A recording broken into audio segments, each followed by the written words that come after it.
I shall find the answer to who I really am. Hello, ladies and gentlemen, and welcome back to Sonic Heroes. In the last episode, we worked our way through the Canyon Zone and fought the Egg Albatross. I talked a lot of shit about batteries and statistics and all sorts of nonsense. Electro Swing and Glitch Hop and all sorts. The reason I'm able to remember what I sang?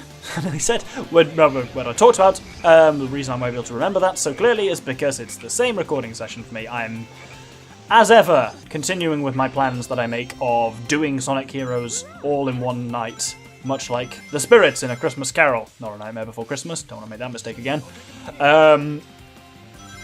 So yeah, I've been recording Sonic Heroes for approaching 2 hours now. Sanity is running low. Alcohol is still fairly freely flowing, hence why sanity is still there and not completely vanished. Because, you know, you gotta have something to keep you going, and this game certainly is not it. But one thing, right, I should make this a thing. Well, I was gonna say that I should make this a thing when I do Sonic Heroes again, but I'm not gonna do Sonic Heroes again. This is the last time, and it tells me something, at least. This is encouraging. It tells me something that I am sad to be approaching the end of doing Sonic Heroes on the channel. That tells me alone that I must enjoy some aspect of it. It's not a complete... Wow, that was a very loud breaking noise. It's not a complete silly waste of time. So clearly I enjoyed. Don't know if you do, viewer. Let me know in the comments. But no, I was saying one thing I should have done, because I can't start doing it now, but is every episode of Sonic Heroes. Oh my god, well, it's gonna defunct what I was about to say. Not defunct. Devalue? I don't know what the word I'm going for is. It's going to decrease the importance of what I'm about to say. What I was going to say is every episode I should try and find something good about Sonic Heroes to say. It's like a kind of... Well, see, what I was thinking of is it's the... So I play a lot of D&D. I DM. That's Dungeon Master. Wow, no, it's not even called Dungeon Master anymore. It's Games Master. But I DM quite a lot. And one of the things that you're always taught with DM stuff is they call it the yes and rule, which is if someone comes up with an idea, don't say no, that's stupid. Say yes. It's you say yes and come on. It's one of the things. There we go. You say yes and rather than no but or something like that, and it's supposed to encourage collaborative storytelling, and it works quite well in D&D. But that's what I was thinking of here when I was like, you should try and. I mean, people say as well for arguments that like you shouldn't start with a. You should always try and start things in arguments with an I rather than a you. So you don't say you're a shit. You have to start with I feel you're not listening to my point of view or something like that, and it encourages more balanced arguments. But yeah, I feel like it should be a thing that I try and say every episode. Say something positive about Sonic Heroes, which I haven't said so far in the series. This episode's one because I'm normally raving about the music and that kind of thing. This episode would be the backgrounds. They are clearly a static background, but they get a sense of scale really nicely. You really do feel like you're high up in the forest here. The one in Rail Canyon is really good. The ones in like Casino Zone when you're miles above like a kind of city at night and stuff like that, they are genuinely really good for what are basically matte paintings. And so yeah, that's my positive comment on Sonic Heroes for the day. Now to shit on it like there's no tomorrow. Oh, I did that thing again when the golden turtle goes into the air and doesn't go back down. I think he said golden toad. I don't know why. I suppose they're both green. It's a really funny thing I have. Like, so... Oh! I didn't want to tell that story anyway. It's fine. But yeah, what I was going to say is kind of... I would like to think, because I've spent... God, 5 years. Fuck. Sorry. Wow, a lot of thoughts going on here. So I was going to say, I've spent 5 years doing commentary for The Gentleman, because I have. Like, we started it. As of recording this, it was almost exactly 5 years ago, because it was mid-April in 2013 that we started. So, God, I have been doing this for 5 years. Wow. That wasn't even my point. My point was, I've been doing this for 5 years, so I presumably must be not half bad at it, but I don't feel like I am. To the point where, like, when I'm playing, and I've been talking successfully and doing my commentary thing whilst also playing the game, and I glanced up at the timer, which is on like, oh, boy, it really doesn't want this story to get told. But no, what I was going to say is, yeah, so I looked at the timer in the top left, and I was like, wow, 3.5 minutes. I've been talking that whole time. Well done. Kind of, you're doing it. And I was like, yeah, I'm actually not that bad at it. And I thought, initially when I had that thought, I was like, oh, this just must be a thing with commentary that I still think that, like, especially I think it's tough with a game like Sonic Heroes that doesn't give me much to go on that I haven't already talked about at some point.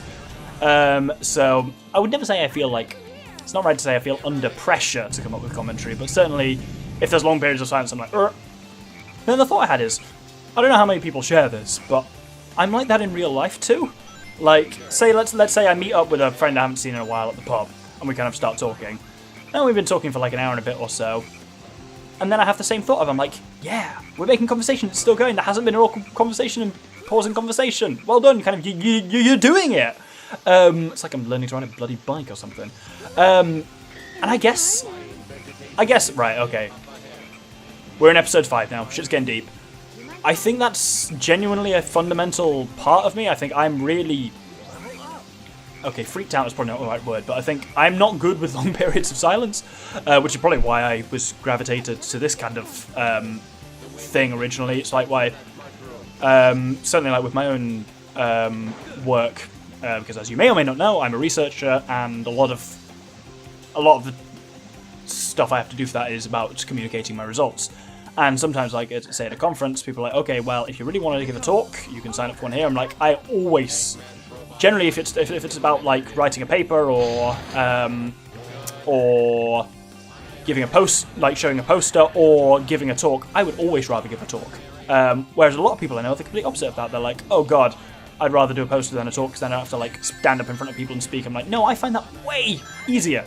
Because I think I just have a innate ability / curse in that I have to fill silence.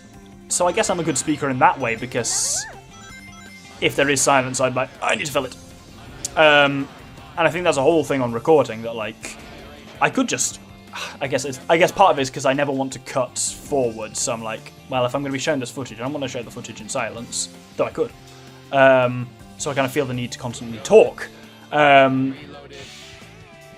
But I think it's really interesting. Certainly, like, people in the past, like co-workers, I've said, like, oh, this co-worker, they're really, like, do you not find them, like, really awkward? Like, you constantly, like, sat in silence with them the whole time. It's like, ugh, you raise a topic and they're like, yep. And then that's it, and then you're still stuck in silence. And I've had other people I've been working with, I mentioned that about that kind of person, and they're like, yeah, and then you just don't say anything, it's fine. It's like, I can't do that. I can't, like, sit in a room with someone and just... That sounds really dodgy.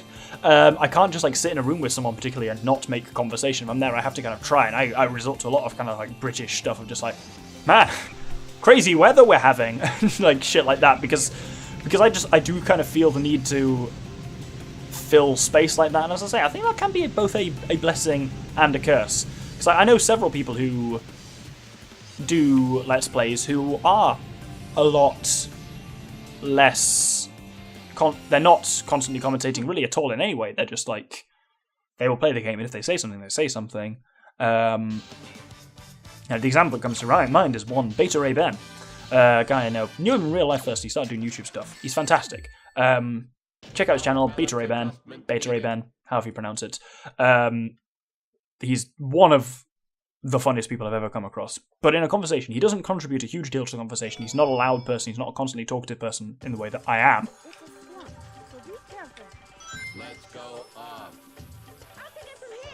But, so he's not a talkative person particularly like me, but generally what he does contribute to the conversation, generally when he chooses to speak, it's bloody hilarious.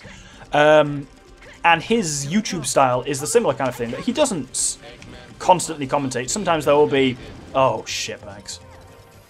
But yeah, sometimes there will be, like, his commentaries will have, like, what, 10, 15, sometimes even, like, 30 seconds of just silence. And that would freak the shit out of me, but he just kind of does that. Oh. But yeah, then when he does chip in and say stuff, it's kind of, it's always extremely funny. And so I guess, compared to, like, someone like me who speaks a lot more, I think his net humour is probably about the same. That he doesn't speak as much as I do, but also he's funnier than I am when he does speak, so it kind of all checks and balances in it in the end. Oh, Annihilate Danger! Wow, am I level 2 with Rouge already? That's pretty good. I like this. Rouge is the person who I definitely, like, fly types, I always prioritize getting levels in first, because it just makes so much shit so much easier. Ooh, is that? Oh no, I thought it was Light Dash, but it's actually just, oh, that was weird. Yeah, it's stuff like that, some of the transitions in this game. I feel like Sonic games, they attack who? Oh my goodness. I feel like Sonic games they never really made the transition to 3D well. Like, maybe there is one, and do let me know in the comments if there is one and I'm missing it, but I've never found a 3D Sonic game that doesn't just handle, like, fucking garbage. They all do. Oh, so these are the bad frogs, and when you trigger them, they cause vegetation to die and wither and all sorts. And, oh. So those guys you can't use homing attack on. I was going to say they're invincible, but clearly they're not. But you can't use homing attack on them. But Thundershoot works very nicely, especially when you've got an already level 2 fly type. Oh, sorry. Level 3 fly type.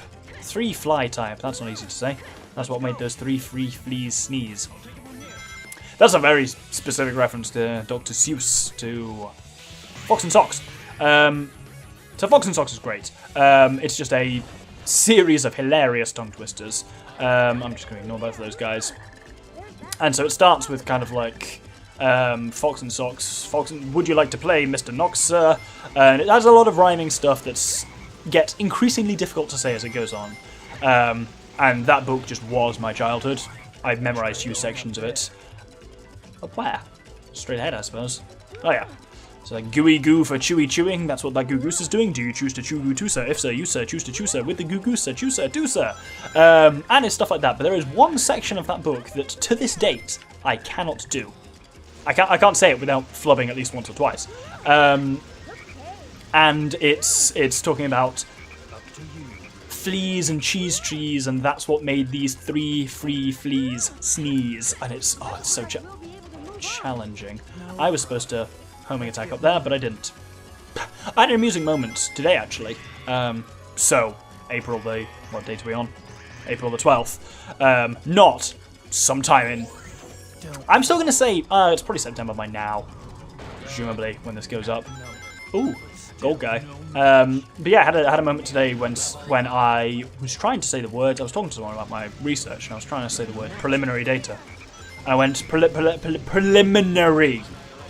And she laughed at me, understandably so. And then I was like, yeah, I tried it a couple of times. Oh, what the hell, game? Really? Yeah, so I flubbed that, and she was like, that's really funny. I've never really heard you do that before, though. Usually, like, you're quite a fast talker, but you're really good with words. And I was like, really? Because I mean, okay, I'm not denying the fact I'm quite a fast talker. I do it.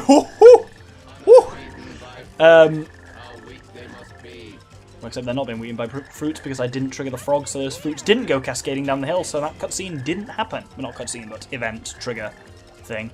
But yeah, like, I do talk quite a lot, but I generally also do flub quite a lot, at least on recording. Though I think on recording a lot of it does come down to whether I'm thinking about it too hard or not.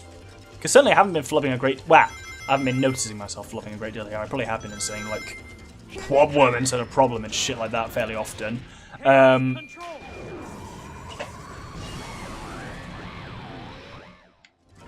But I think it is easier if I'm not thinking about what I'm saying. I think the more you think, cause I noticed in Mass Effect I did flub quite a lot. I cut most of them from recording in the end, because it was usually when I was reading out planets descriptions and stuff like that, I'd just try and say the same thing like 6 times in a row and just make the same flub on it every time. But I think there is because I was always like, oh, is that gonna be a fly refill? Oh, I'm in the floor. I'm literally not pressing any buttons here, just so you know. There we go, I'm back. I'm trying to land on here. Oh, okay, didn't quite get it. But yeah, I'd often like flub those descriptions and have to like record them multiple times, sometimes even in post, because I was just like, nope, fuck it. But I always noticed that those were clustered. As in, like, there will be some episodes or like some recording sessions, because I think Mass Effect so far I've generally recorded 2 or 3 episodes at a time. Sometimes, like last weekend, I recorded 7 episodes in one, so I'm like, yay! Got a week to record Sonic Heroes. Basically. But nope, Black Tornado does not work on them. Well, let's wait for it to be overbalanced and then knock them down. But then there's definitely some recording sessions where I'm just like, shit. Oh, can I go through these like I'm invisible? Oh no, I can't. Man, you really cannot get through those for any reason. But yeah, then there was like the last set of Mass Effect episodes I was editing, the Project Firewalker ones. Genuinely, that was an hour's recording session, and I would say over 5 minutes of an hour's recording session was cut just due to me trying to say words and not managing. And I was just constantly trying to read stuff and just not managing. This is I'm on Shadow here, so I can do a light dash onto this thing. And yeah, I was just constantly trying to read the same stuff and just failing over and over again. And that whole session, it just kept happening. To the point where in the end, like I say, so much of that session I had to be cut, or something I actually had to re-record it in post because it was just, I was just like, nope, can't read that, fuck off. And it just felt like my mouth was just full of cotton wool the whole session. But I think that was probably just to do, that was largely, I suspect, a confidence thing that happened once, and I was like, oh, it's over there. And I was like, it threw me, and then from there I was constantly thinking about what I was saying, which is a oh, fuck. Oh, burp came up out of nowhere. Sorry about that. Yeah, you're thinking too hard about what you're saying, and at that point, you're only going to be starting a downhill spiral. Does this restart this thing? Yeah, they both fucked off now. So I guess good rain in the end beats bad rain. There we go. That was a hell of a flub. I was noticing that one though. Maybe it's because I was talking about being awkward and doing flubs. I don't know. But there you have it. So I notice I do them in real life, not so much, and the more I practice something, the less it happens, which is usually for the best. Though I've definitely been doing like, oh shit, am I going to land on this bottom one? Nope. Dicks. Well, I got a save point at the top. Whenever I die, it brings the mouse back. See on the right there? And then it fucks off again. I'll move it off the screen anyway. I think I did. It didn't respond at all, but... Now this bit can be a bit tricky, but nice thing here is there is... Whoop! Oh, balls. There's a 1-up if you transition to this early enough, and that means A, you'll make the transition, and B, you'll get a 1-up every time, so you can do this as many times as you want. Which is good, because this next section is not only difficult, but also used to scare the living dick off me as a child. You'll have to cast your mind if you've already watched the series. Oh! Cast your mind back to when I wasn't shit. Oh no, wait. That doesn't exist. Yeah, this bit used to scare the living shit out of me, because you land on this platform, and then the frogs try and take you down to the swamp, and then... fucking Crocosaurus comes up behind you. And all you literally do is just at the height of each swing, press A. That's literally it. But the crocodile coming up behind you used to scare me so much that I would not be able to play it.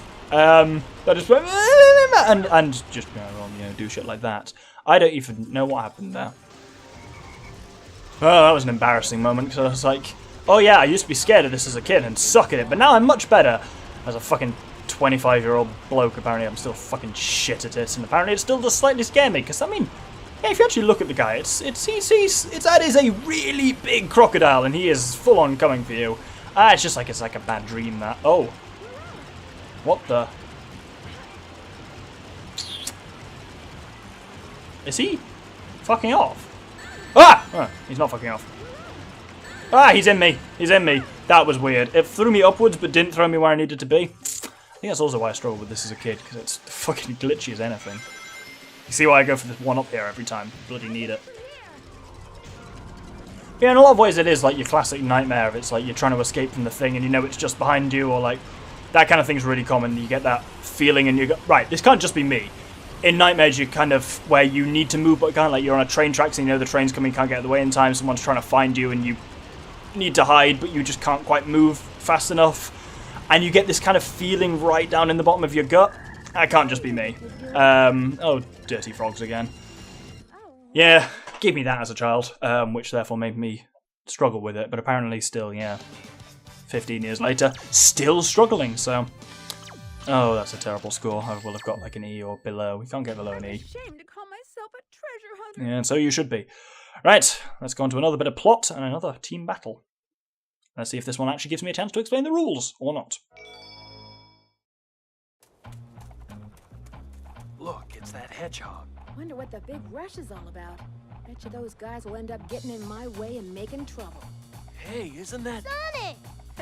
Talk about being stubborn and full of surprises. Long time no see, boys. Too bad you had to come all this way for nothing. We'll take it from here. What'd you say? Sensors locked on Eggman. Non-compliant intruders will be destroyed. Didn't you know? We have a date with Eggman, too. Is that so? Well then, it'll be a date to die for. Hey, that's my line. Not the best way to greet those you haven't seen in a while.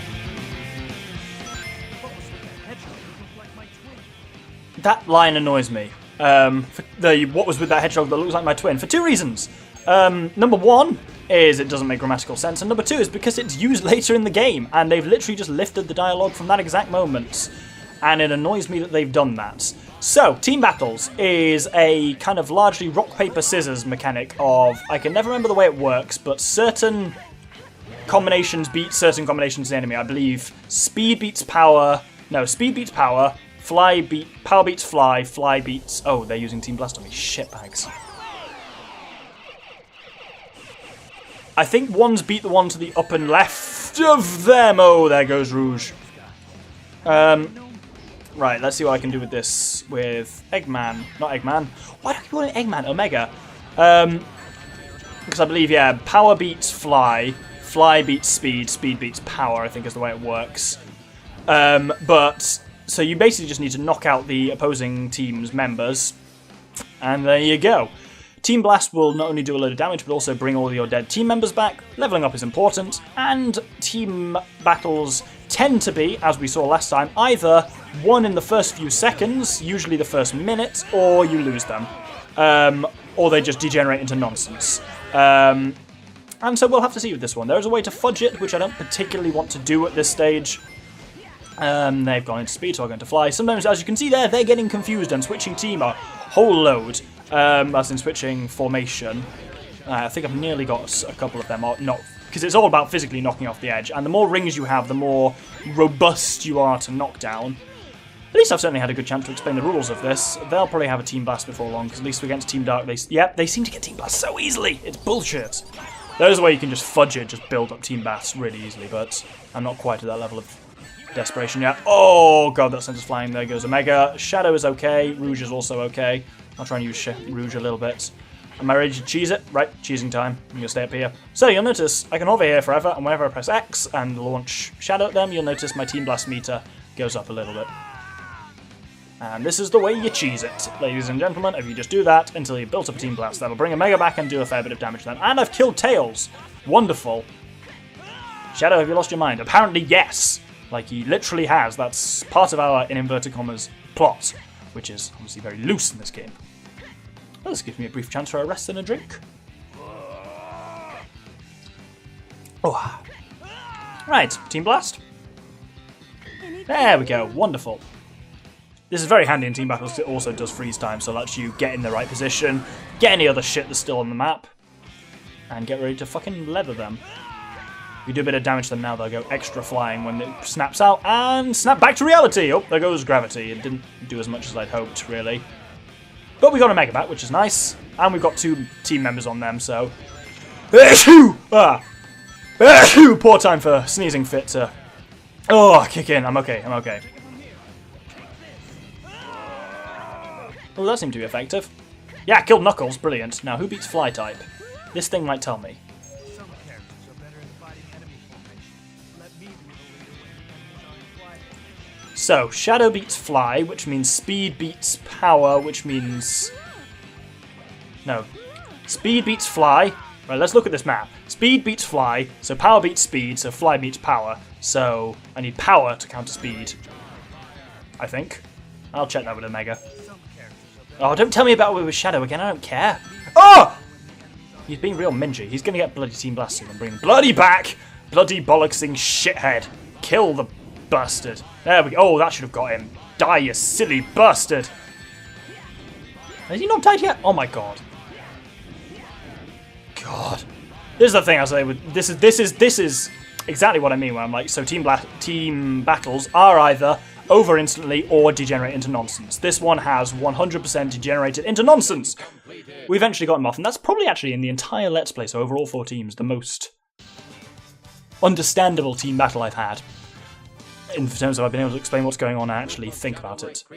Still not great though. Anyway, that was the Forest Zone. Thank you very much for watching. Jungle Zone even, and I hope you join me next episode for the Spooky Zone. Thank you very much, and good day.